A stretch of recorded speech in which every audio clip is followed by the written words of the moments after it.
Hello everyone, welcome back to Trishul Defense Academy. Are you also worried about your English exam for NDA 1 2026? So here is the solution. Strategy of English for NDA 1 2026. क्या strategy रहने वाली है हमारी NDA exam को लेकर के? What to skip and what to learn, क्या पढ़ा जाए और क्या छोड़ा जाए, सबसे बड़ा चैलेंज है हमारे लिए। तो देखिए, कुछ इंपॉर्टेंट टॉपिक्स मैं आपको बताने जा रहा हूं जहां से क्वेश्चंस आने ही आने हैं।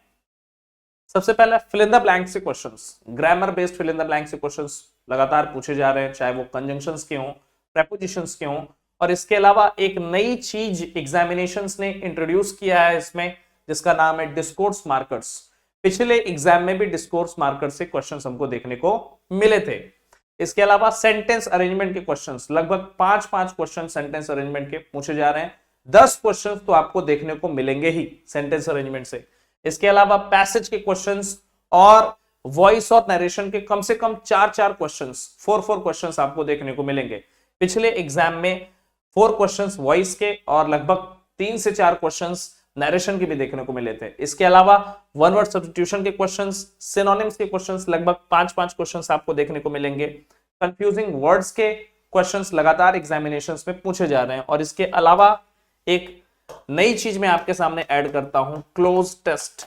पिछली बार क्लोज टेस्ट के क्वेश्चंस देखने को नहीं मिले थे और अब के बाद लगभग 90% चांसेस हैं कि वहां पर क्लोज टेस्ट और इसके साथ ही साथ एरर के क्वेश्चंस आपको देखने को मिलेंगे। तो मेरा आपको यही सजेशन रहेगा कि आप फिल इन द ब्लैंक से, डिस्कोर्स मार्कर से, सेंटेंस अरेंजमेंट है, वॉइस नरेशन है, इन टॉपिक्स पर ज्यादा मेहनत करें।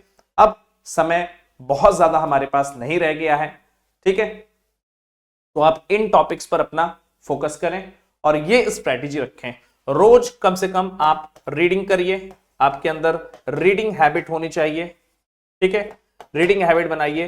रोज आपको कम से कम 25 से लेकर के 30 मिनट्स की रीडिंग करनी है इंग्लिश में, जिससे आपका कॉम्प्रिहेंशन इंप्रूव हो सके, ताकि आप सेंटेंस अरेंजमेंट के क्वेश्चंस को, क्लोज टेस्ट के क्वेश्चंस को और पैसेज के क्वेश्चंस को सॉल्व कर सकें। इसके अलावा आपको रोज वोकैबुलरी रिवीजन करना है, ठीक है? जो वोकैबुलरी प्रीवियस एग्जाम्स में पूछी जा चुकी है उनका रिवीजन करना है। और जो भी नए वर्ड्स आपको मिलेंगे रीडिंग करते समय, उसकी एक आपको डायरी बनानी है और उसमें रोज नए वर्ड्स लिखने हैं जिनके मीनिंग्स आपको नहीं पता है। साथ ही साथ ग्रामर के जो चैप्टर्स हैं उनकी टॉपिक वाइज आपको प्रैक्टिस करनी है। तो ये स्ट्रेटेजी अगर आप लेकर चलेंगे तो आप फॉर श्योर एनडीए 1 2026 के एग्जाम को क्वालिफाई करेंगे। हमारी तरफ से best wishes. Thank you so much for watching this video. जय हिंद, बाय। आपने क्लास 10th के बोर्ड एग्जामिनेशंस दे दिए हैं और आप सेना में अफसर बनना चाहते हैं, तो क्लास 11 से ही जुड़े त्रिशूल डिफेंस एकेडमी के एनडीए फाउंडेशन बैच से, जहां आपको यूपीएससी क्वालिफाइड एजुकेटर्स मिलेंगे, एक्स आर्मी वेटरन्स मिलेंगे, जो आपका सपना नेशनल डिफेंस एकेडमी का पूरा करेंगे। आज ही संपर्क करें।